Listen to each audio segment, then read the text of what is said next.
Hi friends, ಎಲ್ಲರಿಗೂ ನಮಸ್ಕಾರ. KR ಚಾನಲ್ಗೆ ಸ್ವಾಗತ. ನಾನು ನಿಮ್ಮ ರೂಪ.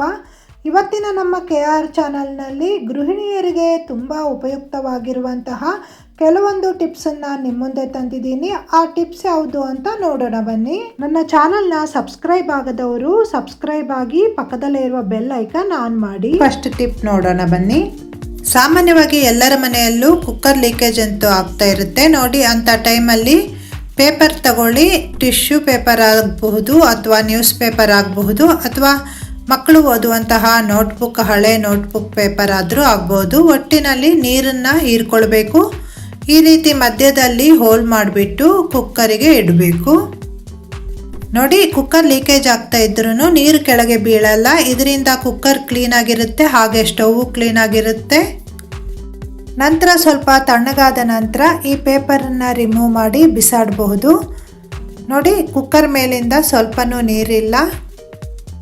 ಈ ಟಿಪ್ ನಿಮಗೆ ಇಷ್ಟವಾದರೆ ಕಮೆಂಟ್ ಮಾಡಿ. ಸೆಕೆಂಡ್ ಟಿಪ್ ಏನಂತ ನೋಡೋಣ ಬನ್ನಿ. ಫ್ರಿಡ್ಜ್ ಇದ್ದವರು ಫ್ರಿಡ್ಜಲ್ಲಿ ಬೆಣ್ಣೆ ಇಟ್ಕೊಳ್ತಾರೆ. ಹಾಗೆ ಫ್ರಿಡ್ಜ್ ಇಲ್ಲದೇ ಇರುವವರು ತುಂಬ ದಿವಸ ಬೆಣ್ಣೆನ ಹೊರಗಡೆ ಶೇಖರಣೆ ಮಾಡಿ ಇಟ್ಕೊಳ್ಬಹುದು. ಮಜ್ಜಿಗೆಯಿಂದ ಬೆಣ್ಣೆ ತೆಗೆದ ನಂತರ ಈ ರೀತಿ ಕ್ಲೀನಾಗಿ ವಾಶ್ ಮಾಡಬೇಕು. ನಂತರ ನೀರನ್ನು ಹಾಕಿ ಮುಚ್ಚಿಡೋದ್ರಿಂದ ಬೆಣ್ಣೆ ಹಾಳಾಗಲ್ಲ. ಆದರೆ ದಿನ ನೀವು ನೀರನ್ನು ಚೇಂಜ್ ಮಾಡ್ತಾ ಇರಬೇಕು. ಈ ರೀತಿ ಇಡೋದ್ರಿಂದ ವಾರದವರೆಗೂ ಬೆಣ್ಣೆನ ಶೇಖರಣೆ ಮಾಡಿ ಹೊರಗಡೆನೇ ಇಡಬಹುದು. ನೆಕ್ಸ್ಟ್ ಟಿಪ್ ಏನಂತ ನೋಡೋಣ ಬನ್ನಿ.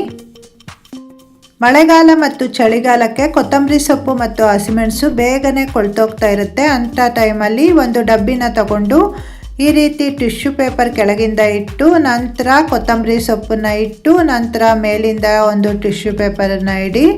ಹಸಿಮೆಣಸನ್ನು ಮೇಲೆ ಈ ರೀತಿ ಇಡಬೇಕು. ನಂತರ ಇದ್ರ ಮೇಲಿಂದ ಟಿಶ್ಯೂ ಪೇಪರನ್ನು ಇಡಬೇಕು.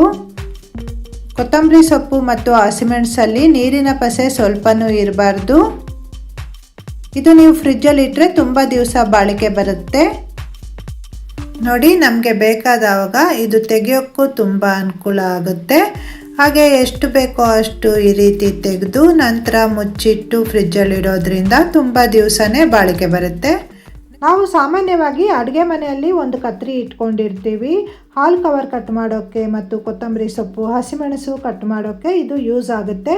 ಈ ಕತ್ರಿ ಬಡ್ಡಾದವಾಗ ಈ ರೀತಿ ಉಪ್ಪಿನ ಡಬ್ಬಕ್ಕೆ ಹಾಕಿ 5 ನಿಮಿಷದ ಹೊತ್ತು ವಿಡಿಯೋದಲ್ಲಿ ತೋರಿಸಿದ ವಿಧಾನದಲ್ಲಿ ಮಾಡಿ ಕತ್ರಿ ಶಾರ್ಪ್ ಆಗುತ್ತೆ. ನೋಡಿ, ನಾನಿಲ್ಲಿ 5 ನಿಮಿಷದ ನಂತರ ಕತ್ರಿನ ತೋರಿಸ್ತಾ ಇದ್ದೀನಿ. ಈ ಕತ್ರಿಯಿಂದ ಬ್ಯಾಗನ್ನು ಎಷ್ಟು ಈಸಿಯಾಗಿ ಕಟ್ ಮಾಡಬಹುದು ಅಂತ. ಒಮ್ಮೊಮ್ಮೆ ಕತ್ರಿ ಬಡ್ಡಾಗಿ ಹಾಲು ಕವರ್ ಕಟ್ ಮಾಡೋಕ್ಕೂ ಆಗಲ್ಲ. ಆ ಟೈಮಲ್ಲಿ ನೀವು ಈ ಟಿಪ್ಪನ್ನು ಫಾಲೋ ಮಾಡಬಹುದು. ಈ ಟಿಪ್ ತುಂಬ ಜನಕ್ಕೆ ಯೂಸ್ ಆಗಿದೆ ಅಂತ ಅಂದ್ಕೊಂಡಿದ್ದೀನಿ. ನೆಕ್ಸ್ಟ್ ಟಿಪ್ ಏನಂತ ನೋಡೋಣ. ನಾವು ಸಾಮಾನ್ಯವಾಗಿ ಮನೆಯಲ್ಲಿ ಹೆಚ್ಚಿನ ಪದಾರ್ಥಗಳು ಈ ರೀತಿ ಫ್ರೈ ಮಾಡ್ತಾ ಇರ್ತೀವಿ. ಬಜ್ಜಿ, ಬೋಂಡ ಅಥವಾ ಸಂಡಿಗೆ, ಹಪ್ಪಳ ಫ್ರೈ ಮಾಡಿದ ನಂತರ ಎಣ್ಣೆ ತಣ್ಣಗಾದ ಮೇಲೆ ಎಣ್ಣೆನ ಈ ರೀತಿ ಫಿಲ್ಟರ್ ಮಾಡಿ ಇಟ್ಕೊಳ್ಳಿ. ನಾವು ಫ್ರೈ ಮಾಡಿದ ನಂತರ ಮಿಕ್ಕಿರುವಂತಹ ಆಹಾರ ಪದಾರ್ಥಗಳು ಈ ರೀತಿ ಫಿಲ್ಟರ್ ಆಗುತ್ತೆ.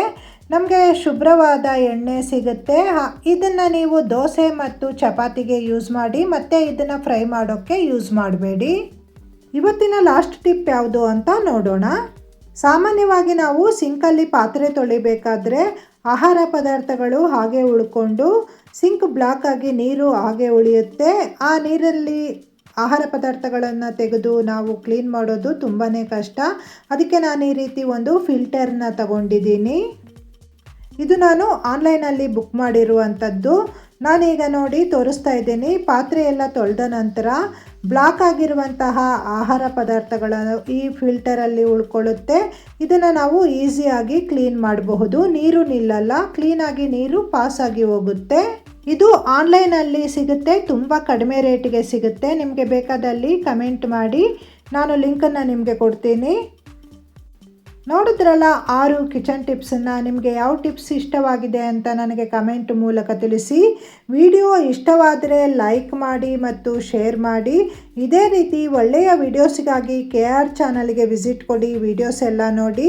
ಈ ವಿಡಿಯೋ ನೋಡಿರುವಂತಹ ನಿಮಗೆಲ್ಲರಿಗೂ ಧನ್ಯವಾದಗಳು. ಇನ್ನೊಂದು ಒಳ್ಳೆಯ ವಿಡಿಯೋದೊಂದಿಗೆ ನಿಮ್ಮನ್ನು ಭೇಟಿ ಆಗ್ತೀನಿ. Bye friends.